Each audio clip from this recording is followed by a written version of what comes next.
Happening tomorrow, the federal trial against suspended Clayton County Sheriff Victor Hill will begin with jury selection.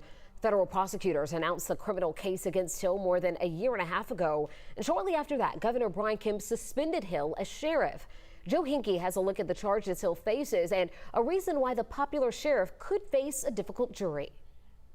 Tomorrow morning at 9 a.m., jury selection will begin inside the courthouse behind me. This case will be focused on accusations that Victor Hill violated the civil rights of 7 different detainees inside the Clayton County Jail.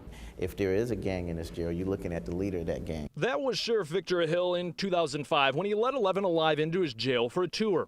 On Wednesday, Hill will be on trial for alleged actions inside his jail. Prosecutors say on 7 occasions, deputies either directed by Hill or in his presence strapped different inmates who had not yet been prosecuted into a restraint chair for hours at a time.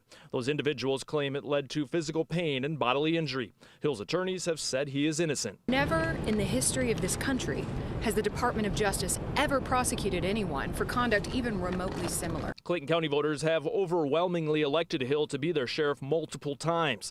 But in a federal trial, his fate is not in the hands of just Clayton County residents. Jurors are being called from across northern Georgia. You've got a much larger community base.